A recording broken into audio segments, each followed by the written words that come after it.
dinaa ñëwaat ci yow nga joxaat ma sa beneen question je vais prendre cette question là que tu m'as donné ma jox ko Ibn Hazm mu tontu ko et je vais prendre une question de lui ma jox la ko nga tontu ko et tu me donnes ta deuxième question ma jox ko mu tontu ko voilà ku ko fi nanguwul ci yéen ñaar ñu xam ne dafa ragal moromam dafa ragal débat bi continuer moom moo bloqué débat bi Ibn Hazm ubbil sa micro s'il te plaît. bismillah ya Cheikh.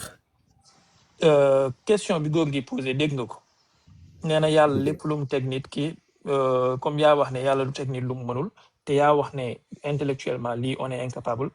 tontul ci question bi s'il te plaît. d'accord li ma wax dafa leer mooy yàlla daf ñoo ba jox benn principe bi mooy teguma leen li nga xam ne àttanoo leen ko yàlla tegu leen li nga xam ne àttanoo leen ko fii nii àttanuñ ko kon li ñuy xam par déduction mooy yàlla teguñu ko point dañuy xool lépp bépp digle bu nekk ci alxuraan li ñuy xool mooy ndax àttan nañ ko buñ ko àttanee ñu jëfee ko buñ ko àttanul yàlla teguñu ko point lii mooy réponse bi ngay wëndeelu di wéqu boobu. c'est bon merci c'est bon merci jox ma sa benn question s'il te plaît benn rek et pas de commentaire ngir yàlla. est-ce qu'une commande a une valeur de vérité ci logique loolu mooy sa c'est bon merci beaucoup góor gi baal ma ubbi sa micro s'il te plaît. Ouais. Est-ce qu'une commande a une valeur de vérité? Est-ce qu'une commande a une valeur de vérité? J'ai pas compris la question, je peux pas répondre. D'accord. Ibn Hazm, mën nga préciser cette question pour me comprendre. Est-ce qu'une commande, est-ce qu'un ordre, proposition boo xamante ni ordre la. Est-ce que doo ko ci wolof? Par exemple góor gi toogal loolu ndax mën na nekk dëgg wala mu nekk ay fen loolu mooy question bi ndax. góor gi toogal mooy la définiral sa terme yi vérité commande tout ça définiral ma ko. commande mooy ordre surtout vérité bi laa bëgg nga définiral ma ko. moo tax ma ne j'ai pas compris la question. défini le terme. déglu waaw ci laa jëm si yaa ngi ma koy. ak valeur vérité ouais justement défini. ok góor gi jàpp naa ne am nga base ci logique xanaa góor gi. sama question mooy ordre xoola phrase boo gis ci français ñaar la mën a doon. dafay nekk déclarative wala mu nekk kii nu mu tuddati interrogative wala mu nekk impérative lii moo am ndax. proposition boo xamante ni wala phrase boo xamante ne ni elle est impérative mën na am valeur de vérité mën na nekk vrai ou faux valeur de vérité mooy ci logique mooy lan ba xam vrai la wala faux loolu rek laa lay laaj. ndax ndigal Ibn Hazm baal ma tëjee sa micro sa question leer na góor gi baal ma nga tontu ci s'il te plaît. maanaam daf ma bëgg a wax ne su fekkee ne dama ne góor gi toogal ndax loolu noonu dëgg la wala du dëgg moo tax ma ne ko laaj bi amul sens. léegi pour te faciliter la chose je comprends pas la question góor gi toogal ndax dëgg la wala du dëgg. c'est bon merci pour la réponse on est satisfait jox ma sa deuxième question góor gi. ah mais quand même. non c'est bon on est satisfait jox ma sa deuxième question. sa réponse mooy tu n'as pas compris la question. j'ai pas compris la question oui mu ne yàlla teguñu ko loolu la wax nee na aaya bi yàlla teguñu ko aaya bi si fin bi dafa wax ne lii nii farata la dangeen ko war a def farata la léegi damay laaj ñaareelu laaj bi mooy. ndax farata lu la yàlla digal ne la farata la ndax loolu yàlla teg na la ko wala yàlla tegula ko loolu mooy sama ñaareelu laaj. merci beaucoup Ibn Hazm baal ma nga tontu ci question bi sans commentaire. man awma temps bu may perdre gis ngeen question bu mu posé damay ci répondre directement sans divaguer donc question bi ma laaj mooy ndax farata lu ñu yàlla digal la waaw farata képp ku ko mën yàlla daf la ko digal comme raxas sa loxo ba ci conco ni mu nekkee farata ci njàpp. farata la ci ki ko mën justement ki ko mënul la ñuy nekk di wax ni ki ko mënul la concerné wul bu ñëwee farata la sous-entendu ci ki nga xamante ne ni mën na ko góor gi c'est pas compliqué ki nga xam ni mënu ko jëf ji daf ko concerné wu ko mbir balaa muy nekk farata wala muy ñàkk farata dafay fekk mu concerné la maanaam benn mbir buñ la nee jëf ko ñuy xool ba xam c'est obligatoire ou c'est facultatif dafay fekk mbir moomu noonu mu concerné la mais ki nga xam ne concerné wu ko nga naan ko ba xam c'est facultatif wala c'est obligatoire amul sens categorical error ngay def mi ngi mel ni man la couleur rouge ñaata kilo la demal nga jàngiwaat samay question ngir yàlla day ci tontu ndax mën naa poser sama prochaine question. Ibn Hazm s'il te plaît pas de commentaire et pas de kii réponds juste à la question et ñu contenté wu ci loolu jox ma sa deuxième question Ibn Hazm. léegi mën naa ko poser sama question mooy est-ce qu'on peut contredire une commande ndax mën nañoo contredire commande. merci beaucoup pas de commentaire góor gi baal ma nga tontu ci question bi te nga jox ma sa troisième question. ouais ndax mën nañoo contredire beneen commande mooy du fekkee ne àtte la lii ay àtte la su fekkee ne benn àtte dafa taxaw waaw beneen àtte day ñëw contredire àtte bu njëkk bi loolu mën na ne léegi sama laaj mooy ndax tontu naa bi yoon. yaa ngi da ngaa déformer sama question est-ce qu'on peut contredire une commande loolu mooy sama question. ndax day tontu naa wala tontu ma. baal tontu leen woo ma sama yéen question. ñaar ñëpp baal leen ma yéen ñaar ñëpp baal leen ma li ma bëgg ngeen doxalee ko mooy góor gi baal ma ci sa micro bi waaw vas-y. li ma bëgg ngeen doxalee ko mooy képp ku ma ne tontul na joxe lim jàpp ne moom mooy réponse am su paree ne lii mooy sama réponse léegi sama question mooy nangam lii rek laa soxla léegi nag appréciation réponse bi ndax tontu naan tontuwul ak satisfaction bi loolu public bi ñu ngi leen di déglu ki posé question bi mu ngi déglu am na attitude am na l'attitude bu jëlee mu posé waat question bi sous une autre forme mais ngir yàlla bu leen daggante góor gi tontul ci question bi soo paree nga jox ma sa troisième question. ouais mooy li ma wax kon duñ joxe benn commande ndigal atte beneen atte moo koy contredire li atte la bu yàlla teg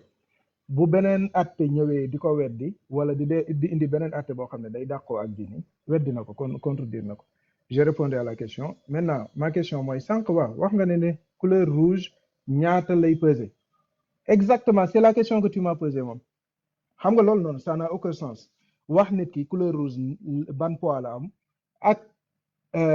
une commande par exemple góor gi toogal ndax lu baax la wala lu bon la c'est la même chose pas lu baax la wala lu bon la dëgg la wala du dëgg góor gi toogal ndax dëgg la wala du dëgg c'est la même chose que de poser la question quel est le poids d'une couleur en l'occurrence c'est la couleur rouge c'est toi-même qui te contredis yow yaay weddi sa bopp léegi laaj bi ma lay laaj mooy da nga ne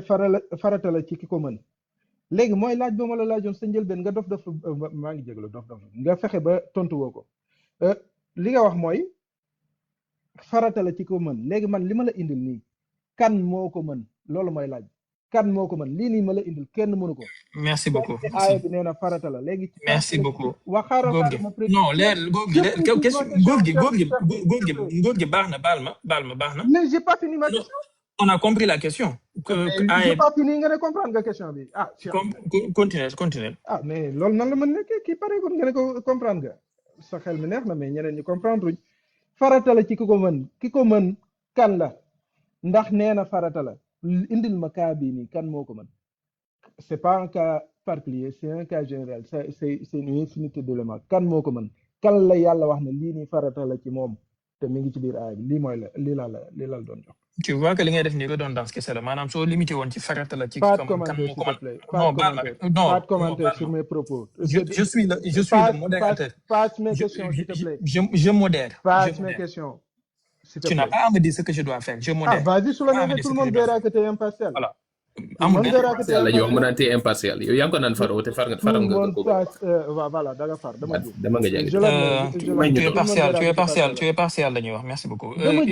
dama koy nangu dégguma. logique ba kii góor gi baal ma ci sa micro s'il te plaît. vas-y en tout cas passe mes questions et sans commentaire. Ibn Hazm comme góor gi personne de vous deux n'a à me dire ce que je dois faire Ibn Hazm baal ma ci sa micro personne de vous deux n'a à me dire ce que je dois faire.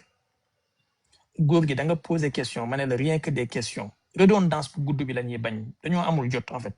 li nga def ni su ko Ibn Hazm defoon ni ma def ak yow laay def ak moom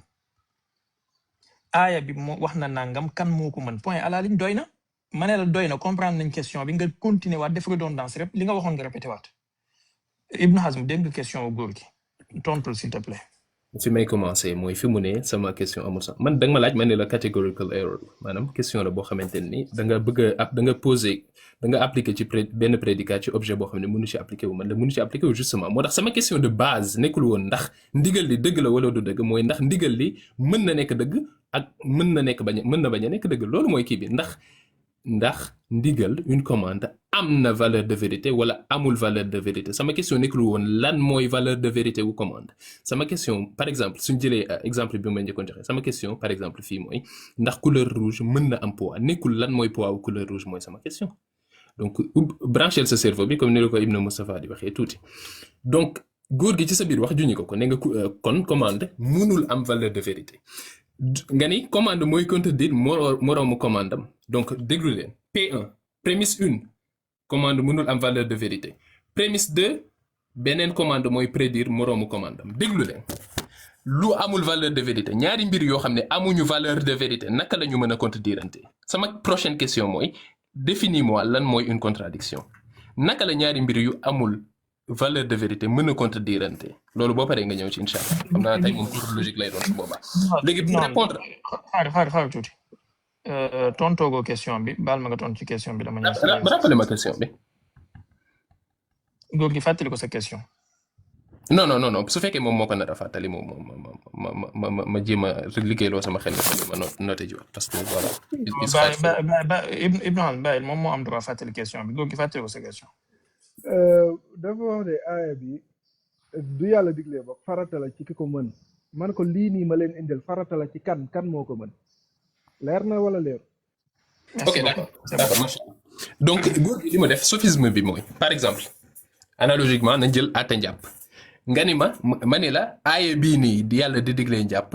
ñi mu concerné mooy ñi ko mën nga ñëw ni ma cas bi yàlla di maanaam cas bi nga xamante ni mooy cas wu nit ki amul loxo loolu kan moo ko mën kan moo mën a ñàkk ay loxo ba pare di raxas ay loxom ba ci coñcoom loolu kenn mënu ko justement sous-ensemble univers bi la justement boo xam ne atte bi du fa appliqué wu kenn mënu ko ci sous-ensemble bi kenn mënu ko def cas bii ni ngay indi infinité de cas yooyu noonu ngay indi cas la yoo xamante ni kenn mënu ci appliqué méthode bi kenn mënu ko comme ni nga xamante ne ni raxas say loxo ba ci sa ay concu kenn ko amul loxo mënoo ko kenn ko amul loxo mënoo ko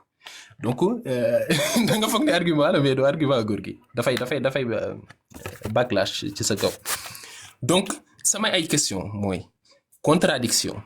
contradiction mooy lan góor gi ñaari mbir yu amul valeur de vérité naka la ñu mën a contredirante ñaari mbir yoo xamante ni benn nekku ci vrai benn nekku ci faux ba pare ñuy contredirante loolu expliqué ñu logiquement naka la mën a nekkee. merci beaucoup merci góor gi dégg nga question baal ma nga tontu ci. oups maa ngi jégalu kon mu ne ñaari mbir yoo xam ne amuñu valeur de vérité nan la ñuy contredirante nan la ñuy weddante atte la ñaari atte la bu kii ne defal lii kii ne defal lële sama baay ñëw ne ma demal Dakar sama ndey ñëw ne ma demal Ziguinchor ñaari commande la ñaari yëpp góor gi toogal waaw sama baay na ma toogal sama ndey ne ma jubal toog ñaari boo defee li kenn ki wax weddi nga li keneen ki wax boo defee li kii nii jeex na bu sama ndey ne ma demal Dakar ma dem Ziguinchor topp li sama baay wax weddi naa li sama ndey defoon wala defuma ko bu ma defee li sama baay wax tamit weddi naa li keneen ki def leer na war a leerut léegi laaj bi tontu bi maanaam boo ci def di nga dàq li keneen ki def di nga wecc li keneen ki defoon leer na naa ñu yaakaar naa léegi ma question c'est non bu fekkee man ngay waxal ba xam leer non Cheikh Baye Ibn Hazm baal ma tuuti nga leeralaat ko incha allah léegi je vais poser ma question mu ne moom sophisme laa def ndax dama indi ne cas bii nii ñii nga xam ne amuñu loxo rek maanaam ñooñu noonu affaire yi teguwut seen kaw man dama la laaj farata lii nii ci kan moo ko ci kan la tegu en fait raxasal jàpp leen mais raxas leen seen loxo fii ba fii nii ki amut loxo bokku ci loolu mën naa la koo nangul grawul léegi wala dinañ si gën a xóotal soo bëggee au moins boobu noonu am na si ñu ñuy appliqué wu ndax adduna bi am na ñoo xam ne dañoo ami loxo yaa ngi dégg fi may waxee adduna bi dafa am ñu bari ñu am ay loxo maanaam ñi ëpp si adduna bi dañoo am ay loxo ñi ëpp si adduna bi am nañ ay loxo kon aaya boobu ñooñu la doon waxal su fekkoon ne adduna bi kenn amul ay loxo y aurait pas de sens alxuraan di ñëw naan raxas leen seeni loxo mi ngi mel ne alxuraan ñëw ne jigéen ñi wala nit ñi dee leen raxas seeni geen raxas leen seeni geen boo leen di jàpp loolu amut sens parce que amut kenn ko am geen ci kaw suuf c'est la même chose nag li ma la wax ni nii atte bi ni ba noppi ne la nag farata la booy julli dooy julli da nga war a raxas sa geen laata ngay julli loolu la aaya bii nii wax nag aaya njàpp bi day wax ne nit ki laata muy julli raxasal sa geen te loolu farata la aaya bii nii dafa ñëw mu ne la booy séddale mbir mi nii nga ko war a séddalee te farata la léegi ma ne la jox ma kenn kott koo xam ne cas bii nii dafay appliqué wu ci moom yow te exclut tout le monde nee nga aaya bii nii kenn mënu ko appliqué donc c'est clair ndax adduna bi am na numtu sax ñu amul loxo loolu laa la laaj adduna bi kenn amut ñu adduna bi yëpp maanaam du tekkiwul ne adduna bi yëpp da ñoom ñëpp kenn amu fi loxo adduna bi am na ñu am loxo dans ce monde là il y a des gens qui ont des mains donc ce verset parle à ces gens là il ne parle pas aux autres maintenant je demande li may laaj mooy aaya bii nii sagam farata la ba noppi yàlla nee na tegu leen du teg kenn koo xam ne nu mu tudd sax lu mu attanul kon attan na ko moo tax mu attan ngeen ko moo tax mu teg leen ko te yéen ñëpp la ko teg beneen aaya bi ne yéen boo leen defut li yàlla wax yéen a ngi ci ak réer li may laaj mooy ndax yàlla dafa bëgg a réeral jullit yëpp ndax yàlla réeral na jullit yëpp li lay laaj ndax yàlla réeral na jullit yëpp. merci beaucoup merci Ibn Hazm dégg nga réponse am ak question vas-y. bon xam naa cours lay mujj doon parce que moom mi wax sax ñu bëri dañuy ñuy di suivre xam nañu comprendre li muy wax voilà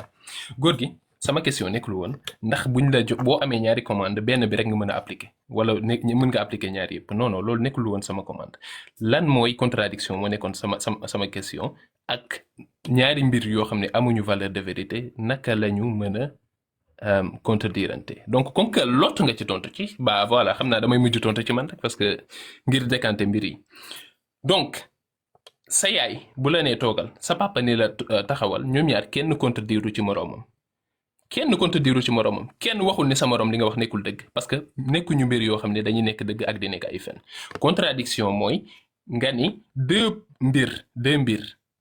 mbir yoo xamante ne ni dañuy contredirante sous le même rapport mën nañu coexister mi ngi mel ni ma ni instant bii ni ñu nekk Cheikh Baye mi ngi nekk di wax daal di waxaat instant bii ni ñu nekk Cheikh Baye nekkul di wax loolu noonu soo ko boolee loolu mooy contradiction loolu moo mënta nekk ñaari commande mënuñoo contredirante donc contradiction mënu fa exister amuñu sax valeur de vérité bay contredirante justement lu amul valeur de vérité mënuñu contredirante donc demal nga jàngiwaat tuuti beneen question bi nga ne ma aaye bii nii ci ñan lay appliqué wu aaye bi ci ñi muy appliqué wu mën naa la jox exemple comme ñu muy appliqué wu justement léegi ki nga xamante ne ni dafa faatu bàyyi fi ñaari waajuram bàyyi fi soxnaam ba pare am ay doom yoo xamante ni matuñ ñaar kooku aaye bi dafay appliqué wu ci moom justement aaye bi dafay appliqué wu ci ki nga xam ne dafa faatu bàyyi fi ay doomam yu jigéen te doomam yu jigéen yooyu noonu matuñ ñaar kooku aaye bi dafay appliqué wu ci moom dafay appliqué wu ci ki nga xamante ne ni bàyyi na fi par exemple ñaari doomu jigéen bàyyi wu fi ay waajur ñaari doomu jigéen la fi bàyyi wu fi ay waajur bàyyi wu fi jabar kooku aaye bi day appliqué wu ci moom justement ki nga xamante ni dafa faatu ñaari doomam yu jigéen kese la bàyyi ci kaw suuf ay waajuram dunduñu jabaram dundul kooku noonu aaye bii day appliqué wu ci moom jox naa la ñu muy appliqué wu donc demal nga jàngiwaat. merci beaucoup. donc ma pareegu ma Cheikh Baye damay def cours. maa ngi tudd Cheikh Baye wala. vas-y. donc voilà sama ay question mooy góor gi ñaari mbir yu amul valeur de vérité naka la ñuy contredirante lan mooy définition wu contradiction sa question moo nekkoon ndax kon fii ni yàlla dafa bëgg a réeral nit ñëpp yàlla bëggul a réeral nit ñëpp parce que ñi nga jàpp ni yàlla daf leen ko digal mbir mi concerné wu leen booba léegi da nga loota ci prouvé ko franchement parfois dama lay mujj yërëm sax del tontu question yi ngir yàlla. lan mooy sa question Ibn Hazm. ñaari mbir yu amul valeur de vérité naka la ñuy contredirante lan mooy définition contradiction. léegi xam naa balaa ñuy ñëw ci valeur de vérité bi góor gi baal ma su fekkee di nga mën a commencer ci deuxième partie question bi mooy définition contradiction. moom mi posé question am kay moo may définir lan lay woowee contradiction c'est pas moment de définir ce terme. d'accord merci beaucoup. question boo xam ne li ma bëgg nga définir ko man xam nga définition wala xamoo ko loolu mooy question bi. ramène ta définition. merci beaucoup c'est bon. man définition laa nekk c'est bon Ibn Hazm. bi ma deuxième fois wala troisième fois je vais poser ay question Ibn Hazm baal ma jàpp leen ci yéen ñëpp man munu ma laa laaj lan mooy couleur bu weex nga ne ma waxal yow lan mooy couleur bu weex maanaam Ibn Hazm question bi mu posé mooy jox ma définition wu contradiction góor gi ne ko yow waxal définition wu contradiction sous-entendant que góor gi rejeté na question Ibn Hazm on peut s'en passer Ibn Hazm tu prends acte et tout le monde prend note ci ni mu ko bëggee première partie question bi lan la woon Ibn Hazm baal ma nga fàttali ma ko. mooy ñaari mbir yoo xamante ne ni amuñu valeur de vérité naka la ñu mën a contredirante. d'accord góor gi dégg nga loolu mën nga ci tontu. waaw naka la ñuy mën a contredire moo tax laaj bii nii mu laaj noonu amoon solo lool lan lay woowee contradiction lan la ñuy contredirante ni muy contredirante wax naa leen ko dama leen ko tontu ba noppi ni ñuy contredire dafa yomb su la sa yaay ne demal Dakar sa baay ñëw ne la demal Ziguinchor ñaar yooyu noonu dañoo waroo ñaari wax yi dañoo waroo dégg nga ñaari wax yi dañoo waroo bii day jaar nii bii jaar nii boo ci def bàyyi beneen bi atte tamit noonu lay demee bii ndigal képp la atte tamit ñaari atte dañuy waroo bu ñu par exemple loolu moo noonu lañ leen di attaquer ça si seen moralité yi ngeen di wax maanaam su fekkee ne y a deux morales absolues wala jarson mooy dugg si moralité su fekkee ne dañu wax ne ñaari atte la bii ne ku sàcc dañuy dagg sa loxo bii ne ku sàcc dañuy sa loxo kenn waru koo dagg mais dañ lay tëj prison wala dañuy dagg sa bopp ñaari atte yi naka ngeen di def ba appliquer ko munta ne boo ci def bàyyi beneen ba kon les deux atte là dañoo contradictoire lii leer na yaakaar naa leer na merci beaucoup da nga am question góor gi wala. waaw am naa question léegi jox ma sa question. su yàlla ne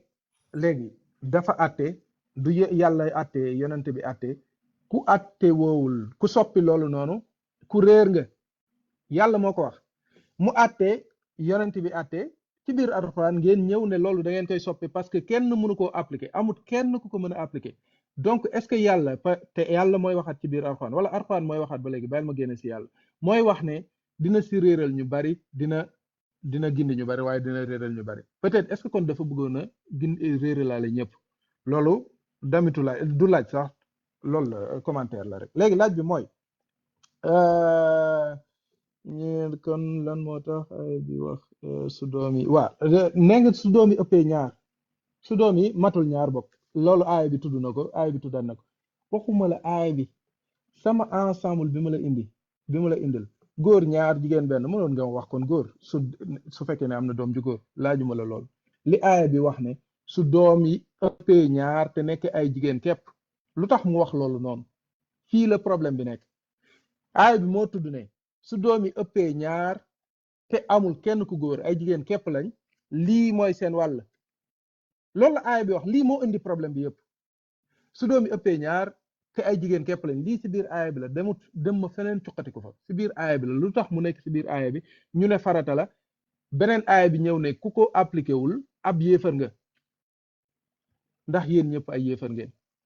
nangu leen ko bu nekkee ne ay yéefar ngeen ñu jàppante loxo après on s'accolade après ñu jàll si leneen li kay xanaa leer na. sa question bu ma ko déggee mooy aaya bi dafa wax ne su fekkee ne ëpp na ñaar te ay jigéen kese lañu. léegi lu ñuy def su fekkee ne ëpp na ñaar te ay jigéen kese lañu kon lii farata la lu ñëpp war a def. léegi lan moo ci sa question bi. waaw atte bu taxaw la léegi ku def leneen ku indi beneen coppite ab yéefar nga loolay wax ji léegi yéen ndax yàlla dafa sukkandiku si loolu ngir yéen ñëpp ay yéefar ngeen wala du leen ay yéefar. merci beaucoup merci c'est juste ça. Ibn Hazm dégg nga question am. d'accord comme ni ko ñëpp gisee su ma jëlee parole li may njëkk a def mooy tontu ay question am directement te boobu ba léegi maa ngi jéem a extirper ay réponses yi moom mënuma fexe ba am benn réponse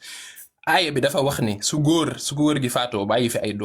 doom yoo xam ne jigéen kese lañ dañuy doon 2/3 alalam bi léegi góor gi ni ñu loolu amul fenn fu muy appliqué woo d'accord góor gi wax ma ndax nit ki su faatoo par exemple bàyyi 3 doom yu jigéen mais bàyyiwu fi papa bàyyiwu fi yaay bàyyiwu fi jabar ndax doom yooyu noonu dañuy doon 2/3 alal ji oui ou non ay bi li taxoon muy wax mooy ki nga xamante ne ni dafa faatu bàyyi fi ay doom yu jigéen kese te par exemple il y a suffisamment ci ay parents wam ñu dundul wala soxnaam soo jëlee ñaari parents yi ak soxna yi maanaam am na ci ñu dundul ñoo xamante ne ni dina tax jigéen ñi mën a am 2/3 alal ji ay bi ñooñu moo tax muy wax par exemple cas bi nga xam ne nit ki dafa faatu bàyyi fi papam kese ak ñetti doomi jigéen kooku ñetti doomi jigéen di 2/3 la ñu am nit ki nga xamante ni dafa faatu bàyyi fi yaayam kese ak ñetti doomi jigéen di su boobaa 2/3 la ñu am et cetera donc demal nga jàngiwaat beneen question bi mooy xàmmeewoo lan mooy nga soppi dara nga soppi mbir ak nga extendre ko ñaari yooyu xàmmeewoo ko fii dañoo rallonger xoolal benn fonction la supposons benn fonction lañ am ñu prolonger ko par exemple par continuité war par critère bu la neex prolonger une fonction tekkiwul ni da nga changer fonction bi da nga étendre domaine d'application am ci yeneen mbir yoo xam ne ci yeneen sous-ensemble yoo xam ne daanu fa woon appliqué wu góor gi ubbil sa xel mi tuuti par exemple Cheikh Baye ni bépp góor bu sàcc nañ ko mbéj man ma ni waaw bépp jigéen bu sàcc nañ ko dóor ñetti bant léegi dama étendre atte wu Cheikh Baye dafa atte woon limité ko ci góor man ma ñoddi atte bi ba boole ko ci ñoo xam ne daanu ci woon appliqué wu mais soppiwuma atte bi donc li ngay wax ci mat boobu ba léegi saa yoo waxee toj-toj ngay wax. beneen question bi mooy ndax ñaari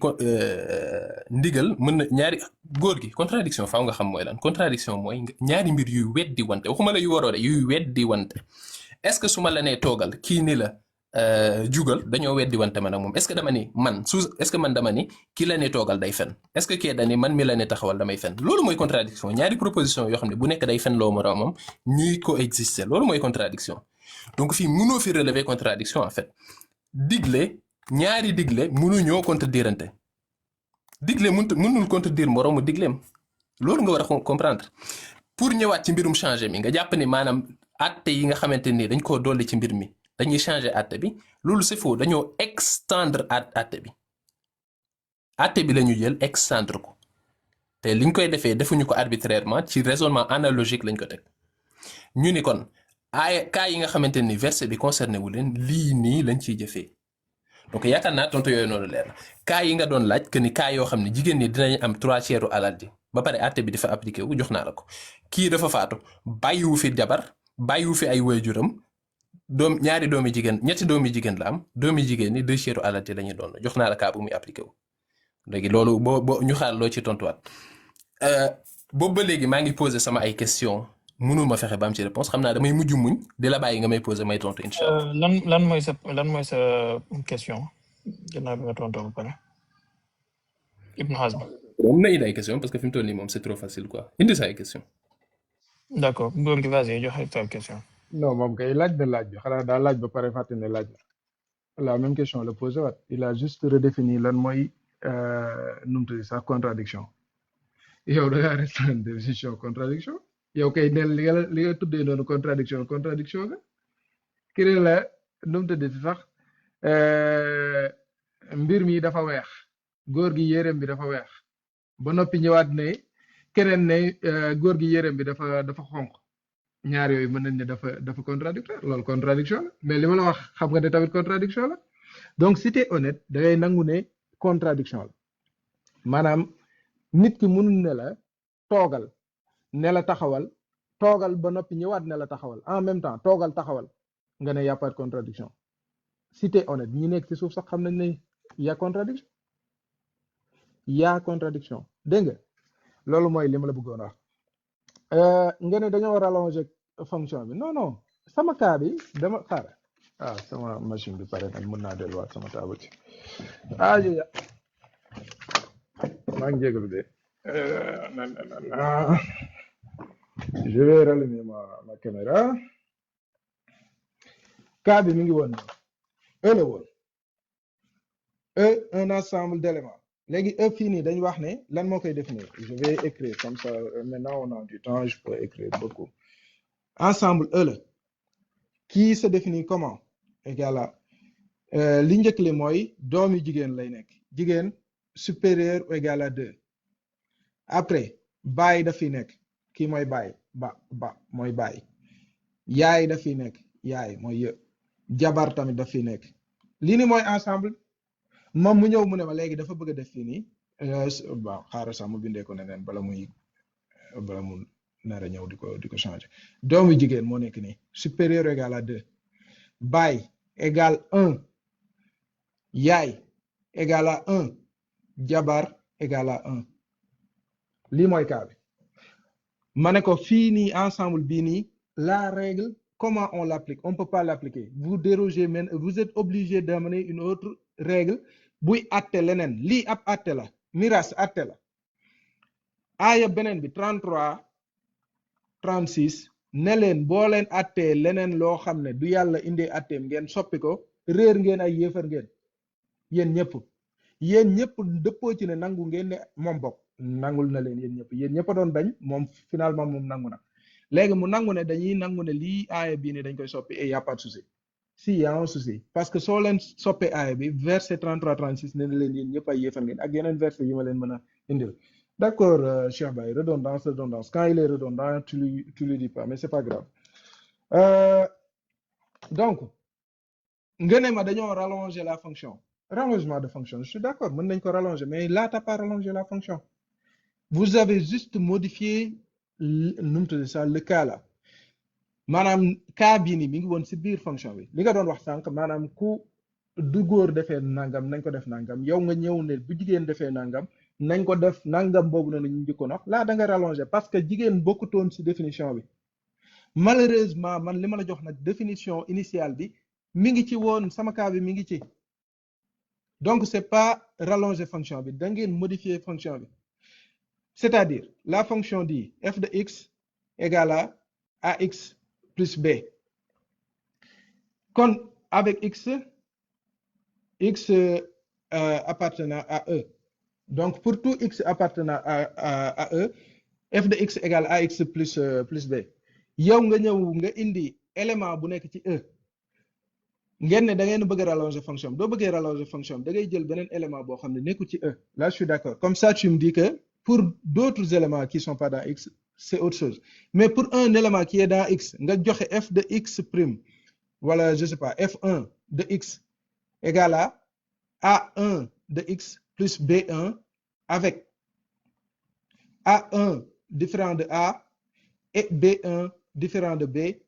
Là, vous avez modifié la fonction. N'est que tout rallongement de fonction. C'est une modification de fonction. Et c'est ce que vous faites ici. Parce que la fonction f de x dit quoi? Égale à, bon, d'ailleurs, joxe ne, nu mu tudd ça, doom yi dañoo war a am 2 tiers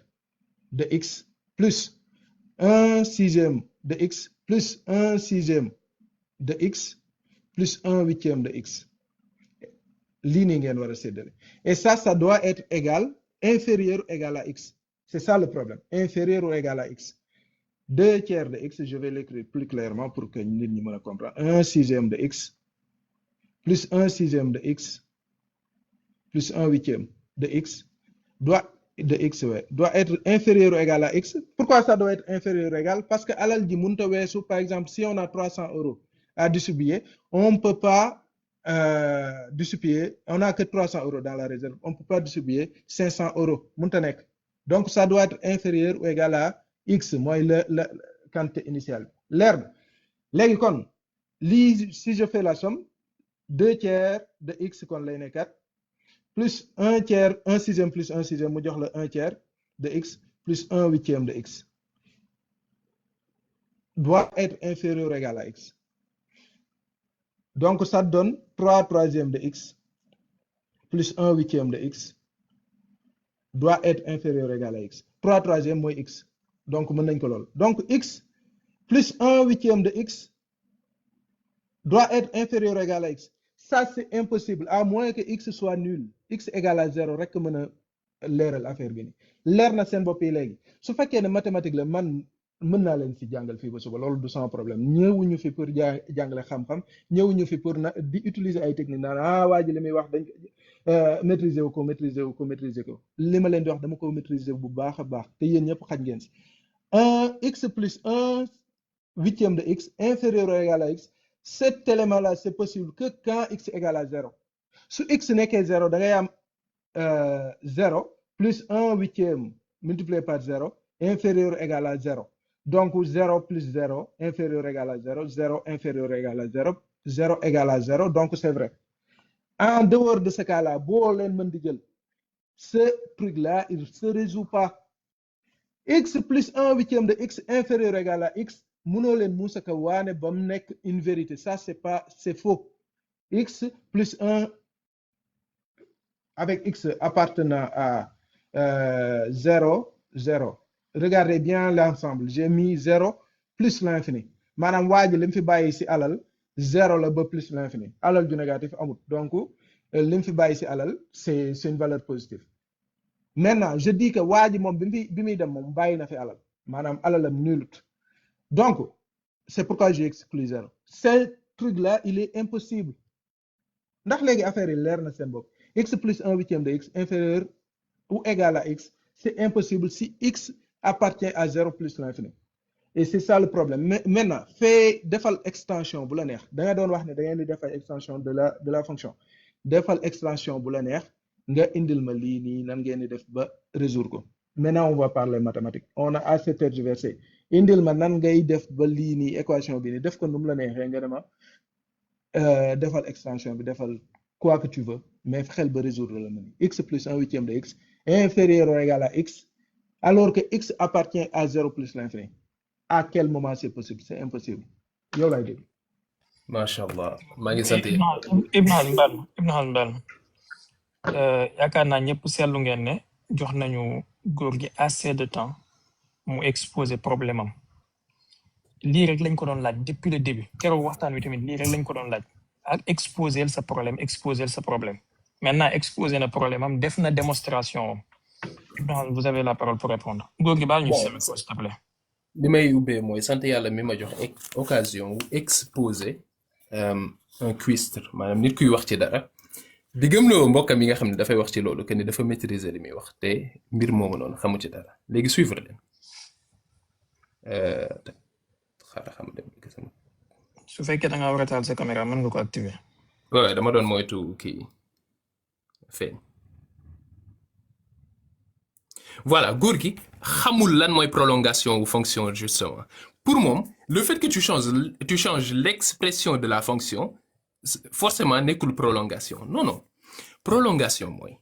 supposons nga am benn fonction bu tudd f de x d'accord f de x fonction la bon sa mbind yu bon yi moom bu leen ci bàyyi xel quoi mooy loolu léegi f de x fonction la supposons f de x nekk 1 sur x sur ensemble bi nga joxe sànq par exemple sur 0 plus l'infini, tu vois. Donc, G, si nous l'avons G, par définition, c'est une prolongation. Si G est un prolongement de f, G prolongement de f, alors, im de f est inclus ou égal à im de G. Lii la ensemble point yi nga xamante ne ni ensemble image de x par f dafay bokk ci ensemble image de x par G lii mooy prolongation léegi supposons 1 sur x nga amoon 1 sur x nga amoon nga koy appliquer fii voilà góor gi cours gratuit la nga koy appliquer fii 1 sur x nga amoon di ko appliquer fii nii léegi nga prolonger ko t'es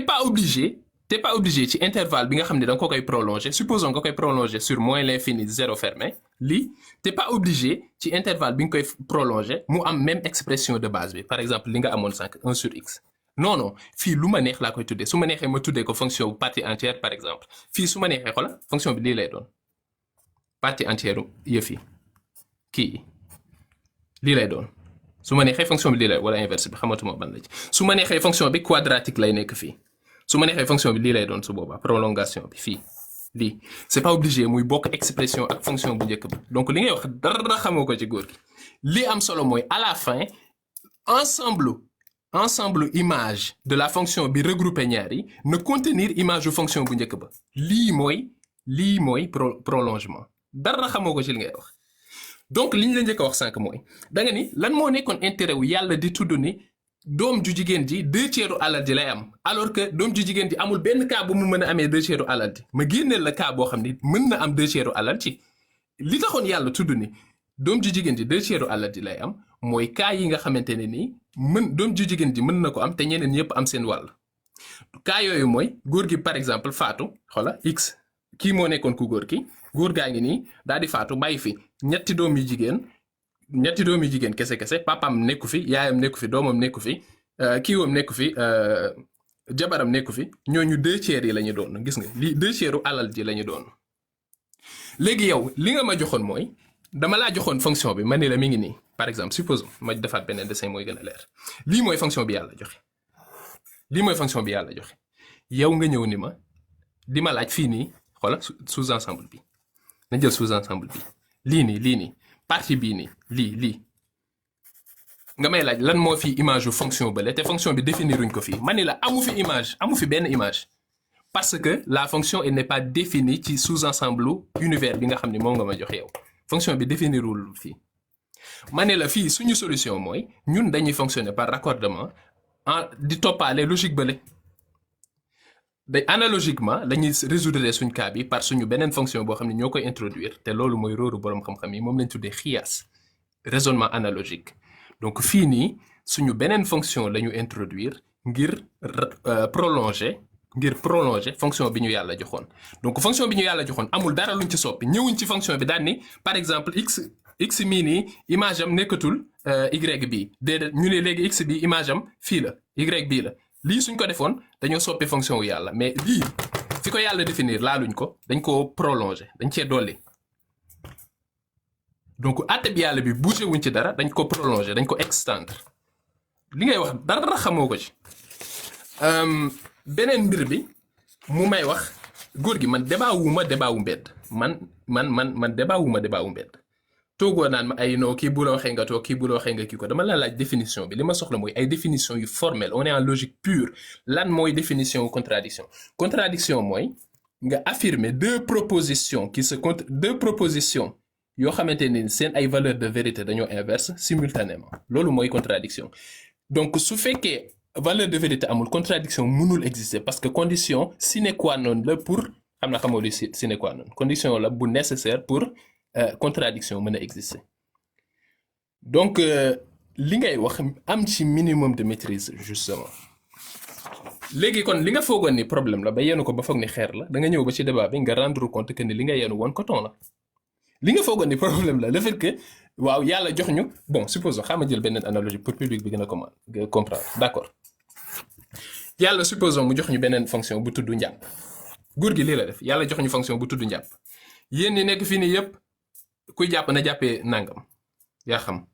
góor gi ñëw nañu waaw léegi fii nii nga xam ne ay handicapé ñoo fi nekk yu amul loxo naka la ñuy jàppee façon jàpp bële man ma ne ko déedéet ñële concerné wul leen fii dañ leen wutal atte bu bees boo xam ne xiyaas moo koy indi ñu wax leen naka ngeen atte woo mu ne ma non mënta nekk parce que kon atte yàlla bu njëkk ba amul fenn fu muy appliqué wu su appliqué wul ci sous ensemble bi nga jël rek amul fenn fu muy appliqué wu ñii nag ensemble bi nag léegi ñii àndañu existé wuñu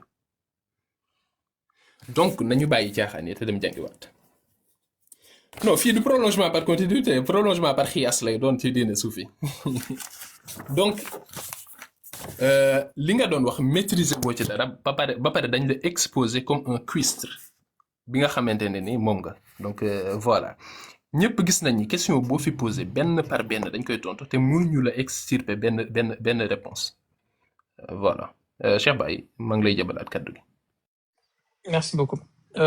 góor gi li Ibn Hazm wax am nga loo ci yokk. Bien sûr, bien sûr. Je vous ai préparé des fonctions comme ça, lim def noonu dafa am solo. Je vais juste vous montrer une petite minute. Mën nga ma yóbbuwaat en grand écran. Donc là, je vous ai préparé deux fonctions. Bon, pour ngeen bañ a ñëw naan ma dama jaxasewaat affaire yi, je vous montre ce que j'ai écrit tout à l'heure. Mën ngeen ma yóbbuwaat grand écran, s'il vous plaît. Je suis pas là pour vous dire que sommité la ci mathématique ak yooyu noonu. waaye mat moom wax dëgg sama domaine la. J'ai obtenu un prix au concours général si mathématique ngir yéen ñi nekk si suuf du ma seen morom. nekkuma s'il te plaît ba tëjal sa micro tëjal sa micro. loolu intéressé wuñu góor gi. tëjal sa micro. je viens de t'exposer ci lu élémentaire. tëjal sa micro s'il te plaît. du ma seen morom si wàllum mathématique. physique tamit am naa prix physique. concours général Sénégal yéen ñëpp xam ngeen ko bàyyi leen seen caaxaan yi ngeen nekkee du ma seen morom dégg ngeen donc j'ai dit x plus 1/8 de x inférieur à x à quel moment c'est valide je vous ai donné l'intervalle mooy 0 plus l'infini j'ai tracé les fonctions qui sont là léegi x plus 1/8 de x yéen ñi ko xamut je vous ai fait le calcul pas à pas da ngay def réduire au même dénominateur nga multiplier x bi ni par 8 nga multiplier x bi par 8 nga plus ko x plus 1/8 de x donc day nekk 9/8 de x 9/8 de x googu noonu laa leen tracé nii mi ngi nii x plus 1/8 de x égale à 9/8 de x léegi je vous ai tracé les deux fonctions bii nii fonction bii nii nekk en bleu gis ngeen ko bleu mooy x plus 1/8 de x bu leen neexee sax ma effacé leen ko pour plus d'équité ngeen xam ne changé wu ma ko x plus léegi bàyyi ma def fii plus comme ça mbir mi dina gën a leer xaaral ma bind ko avant parce que là je sais pas affaire nan lay fonctionner donc x plus 1/8 de x exécuté mi ngi nii c'est la même fonction kon moo nekk en bleu en rouge lan laa tracé x laa tracé donc voilà si on exécute les trucs bleu bi moo féete kaw rouge bi mooy li ma leen doon wax fii nii yéen duñ leen ko transférer avec des images peut-être que vous allez comprendre mieux mooy li ma leen doon wax fii nii x plus 1/8 de x est supérieur strictement à x quel que soit x appartenant à 0 plus l'infini donc ce truc là il est faux je vais l'écrire là x plus 1/8 de x égale à 9/8 de x est supérieur à x est supérieur strictement à x pour tout x avec x appartenant à 0 je l'exclus plus l'infini léegi leer na seen bopp yi kon ngir ma tracé waat affaire yi si fii nii xanaa du ma ko tracé fii nii kenn du ne dama def je vais prendre des couleurs s'il vous plaît alors où sont mes feutres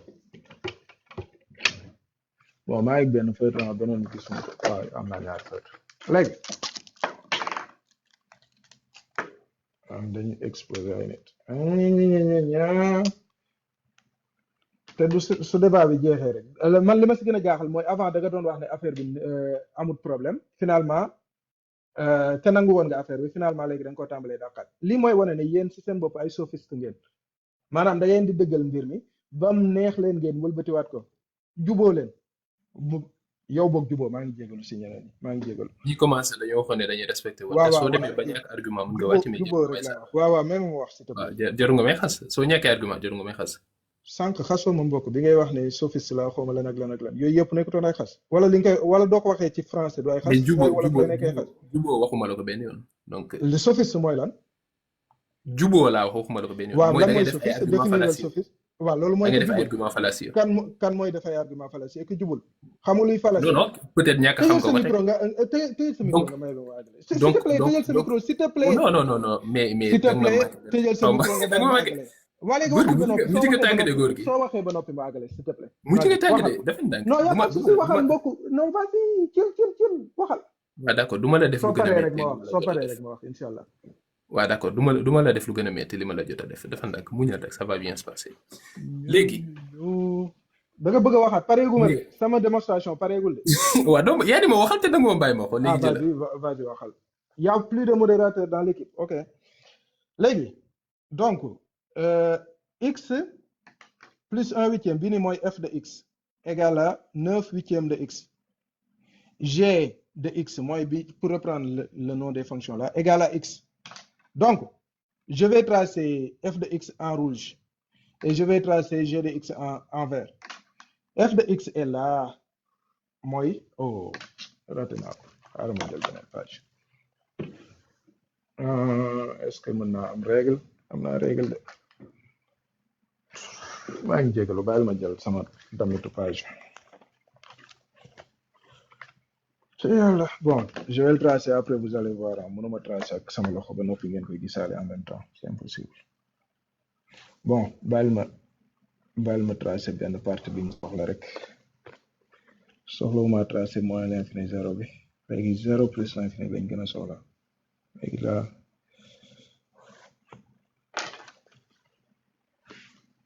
x plus x de x, là c'est ici normalement. Ouais. Bon, ça doit être là. G de x là, on l'a tracé en rouge, voilà. Bon, je sais plus. On va me tracer en vert. En diagonale, on a préparé. Bon, préparer une axe machine, mais préparer au maco. Puis on donne.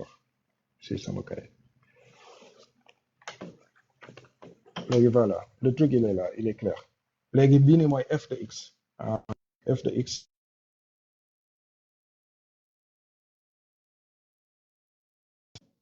dañ ma doon woo quoi mais j'ai coupé l'appel comme ça 9/8 de x la lii nii mooy f de x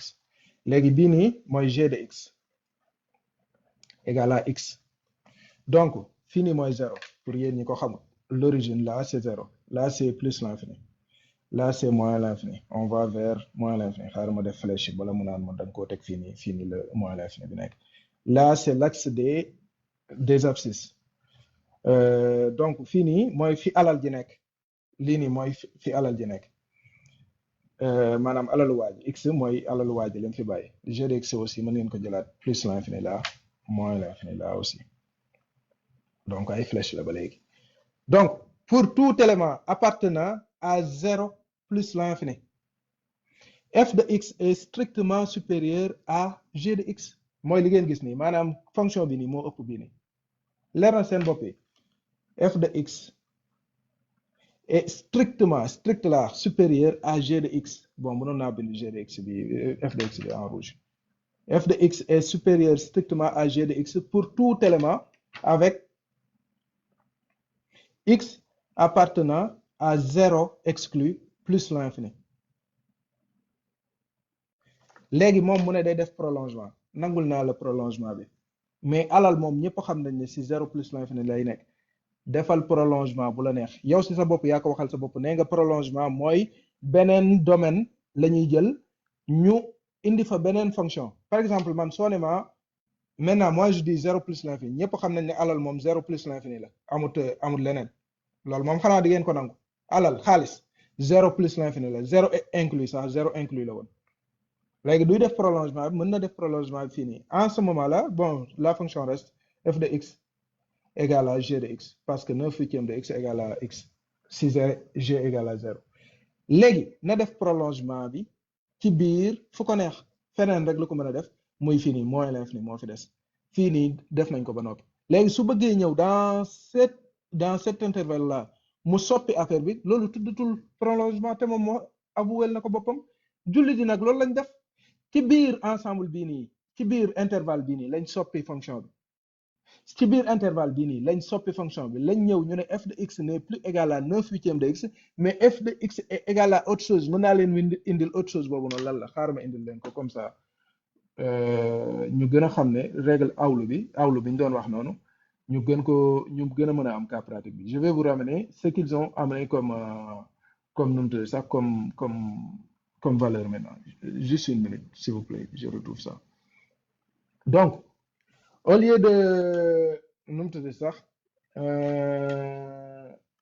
au lieu de bon je vais bàyyi ma toj ko fii nii wala ma ñëw fii ma def ko fi xam ne dangeen a nekk sur TikTok yaakaar ne wax ju bari moom pexe la wax ju bari du pexe de mbokk mi daa mujj wàcce sëñ bi dafa mel ne dafa mujj jàppaat de léegi 12 nu mu tudd sa jabar ji dafa war a am sa femme jabar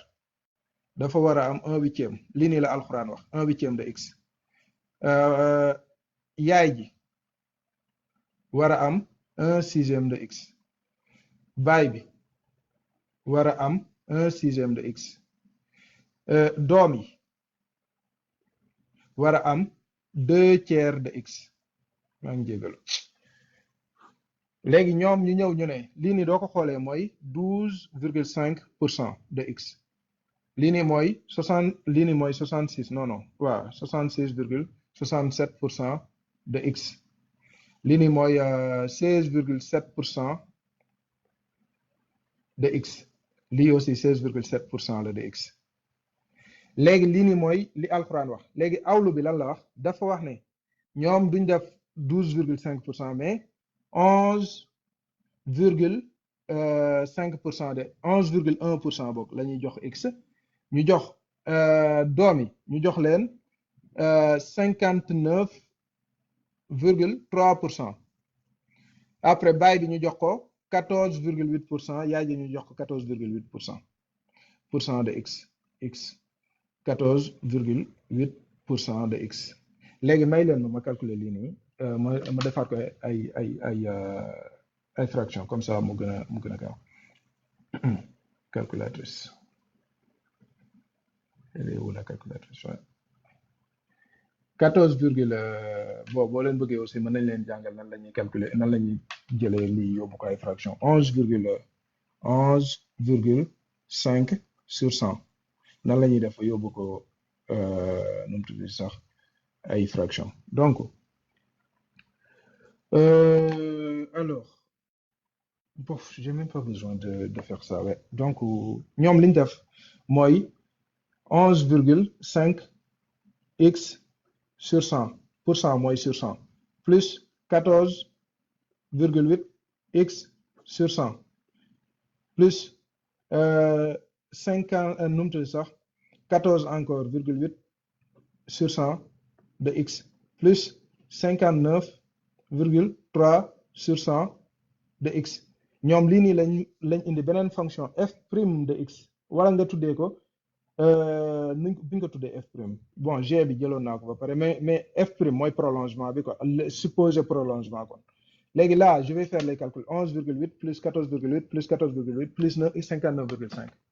11,1 pok de 11,8 11,1 11,1 plus waaw ma wonaale leen calculer bala ngi naan dama ko jaxase sax waaw ma jël sama livre ma yóbbu ko si beneen fenêtre donc on en est là la fonction elle est là léegi inde yeeg XOR yeeg yooyu noonu yëpp jar ko bàyyi ñu def ni ñu def calculatrice bu baax bu yomb 11,1 plus 14 virgule non 11,1 plus 14,8 plus 14,8 plus 59,3 59,3 égale à combien 94 kon ñoom 94 divisé par 100 de x léegi 94 divisé par 100 ñaata la lay jox égal à 0,94 de x 0,94 de x fonction initiale bi f de x était égal à 9 huitièmes de x 9 huitièmes xaaral ma wax leen ñaata la 9 huitièmes 9 divisé par 8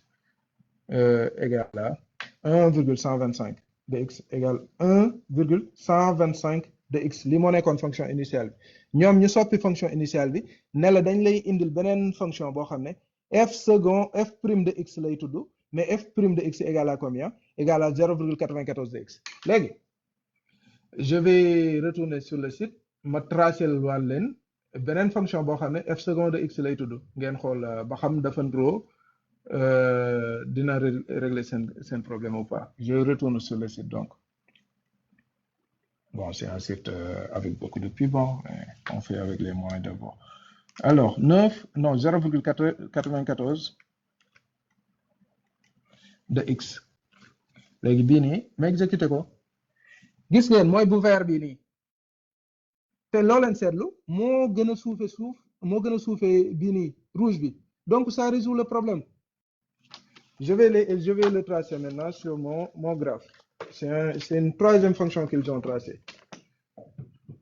et doon waanal bay dugg si ay affaire mathématique moom foofu nga yàqee say mbir alors juste une minute je trace la fonction 0,94x soo leen bëggee tamit mën ngeen dagg débat bi à tout moment comme keroog 0,94 de x mooy f prime de x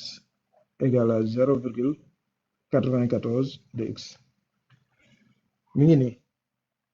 f prime de x lañ def ne égale à 0,94 de x donc qui respecte maintenant parce que alal ji matul donc duñ jëlee f prime de x égale à 0,94 de x day suufe x mooy gën a suufe x donc y a pas de souci dans ce cas là maintenant remarquez bien prolongation la doon wax comme prolongement du mathématique nag nekkuma fi di xaanju lii du mathématique bu tous lii du dara boo demee concours général du fekkee ne bagage bi nga fa yóbbu numte sax sélection yi moyenne 14 sax peut-être doo ko am bay dem numte sax concours général boo fa demee lii doo ko fa yóbbu concours général pour nga am prix tu dois avoir 14 minimum ngay am 14 pour nga am benn prix yeneen prix jëm ko voilà donc c'est juste pour jëm ko voilà donc c'est juste pour jëm ko voilà donc c'est juste pour seen loolu pour seen info m'amuser en plus ñu mel ni yow lay amuser maa ngi jégalu si tergiversé bi léegi su fekkee ne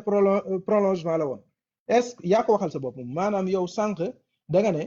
intervalle bi ñu nekkoon kenn du fa ñëwaat gis nga tracé bii nii mi ngi fii nii abonné leen tey aimé di partager di participer di envoyer ay cœur